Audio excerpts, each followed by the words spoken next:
Is there nepotism in Hollywood, and should that discourage actors from trying to get into the industry?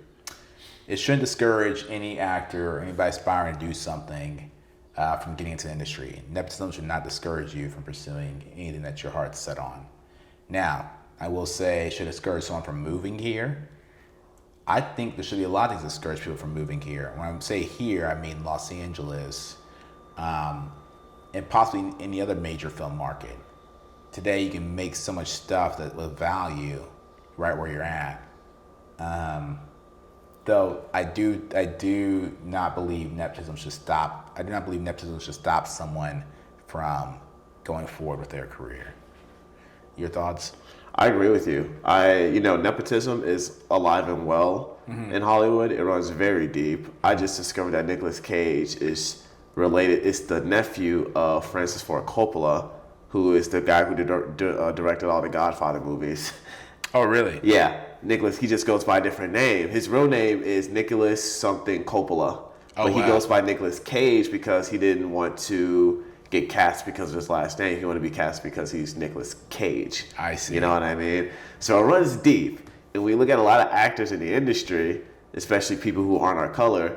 Some who are our color, but you see a lot of them are related to famous people who are already famous or people who are already in the industry. I think a good example of that is Denzel's son. Yeah, John David Washington. John David Washington. Yes, that's a great example. This man, he went to Morehouse State. He was a quarterback for Morehouse State.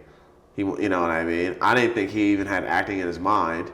And I think he was in the NFL for a bit. Mm-hmm. I think he was in the NFL for a bit. Mm-hmm. That didn't work out, so he just kind of fell back into, I'm just going to go act. Yeah, so become an A-list actor, do Tenet, Tenet, Black Klansman. Yeah, exactly. That movie was Zendaya, and it's just like, where the heck did this guy come from? Yeah. You know what I mean? He didn't have, he was fortunate enough that he had a father who was very well known in the industry, who was able to get him going, Yeah. And we're not knocking that whatsoever, everyone has their own pathway, but it's just, I had a conversation with this one actress, and she told me that she was angry at her parents for a long time or she had a resentment towards her parents because she says, Josh, when you move out here, right, you realize that you're in competition with people who have been doing this since they were babies. Right. Those are the people you're in competition with. Right. You're in competition with people who have parents in the industry, and not just parents who are actors,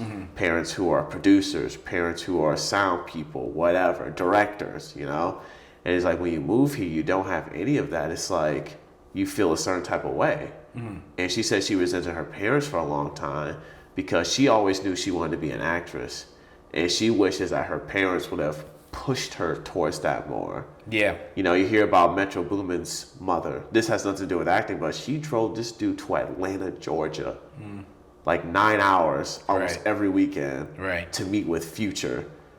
And I think about that. My mom would have done the same thing. Mine would too. Absolutely, she would have done this is Future. It doesn't even have to be Future. Let's say it was like Kanye or somebody. She definitely would have done it. Yeah. But that's because Metro, he would spend hours in his room doing music, and his mom supported him. And I guess with her, it's like that's a black mom thing too.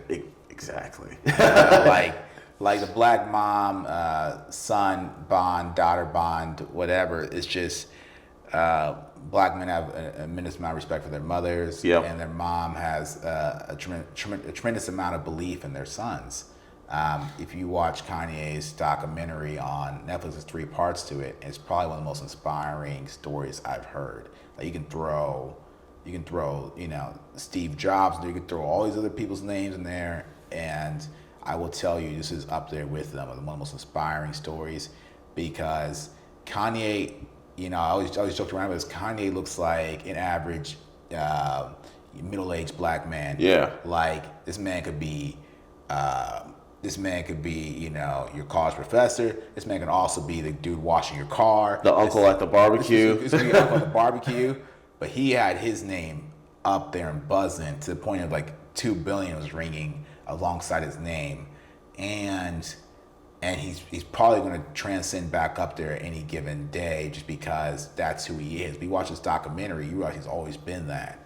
And dude is different, man. I know he's done some things and said some things, and that's between him and the public. But as far as him as an individual, you realize that this belief he has in him was instilled in him by his mother. Yeah. And, but back to your friend, she's not the only one with that story. There's a lot of people who have that story where they feel like, out here in LA, feel like, Mom, Dad, why don't you get me into this thing sooner? It's like, well, they didn't know. Yeah. It's so intangible to them. And it's like, dude, I'm from St. Louis, Missouri. It's not known for acting. And this woman who I'm talking about, she's also from the Midwest. Right.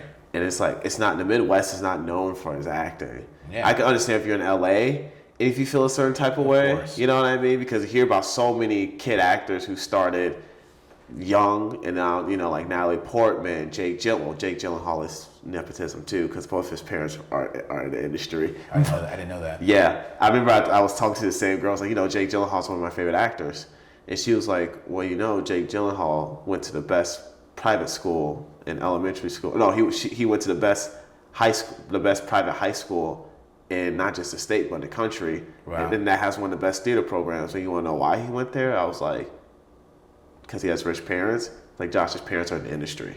Yeah. And I'm just like, Jesus. I didn't know that. But he's a child actor that became very prominent because he got into it early. But, you know, I didn't realize how big nepotism was and how deep it ran. Like, you always hear about it. Right.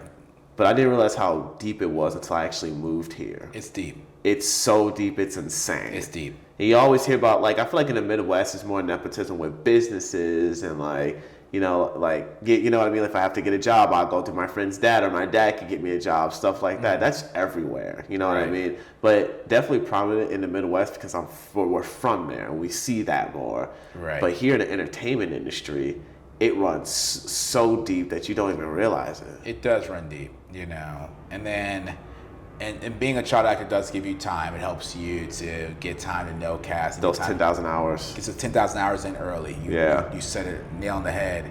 And I will say, you know, I'll ask you this question. When's the best time to start a YouTube channel? Now.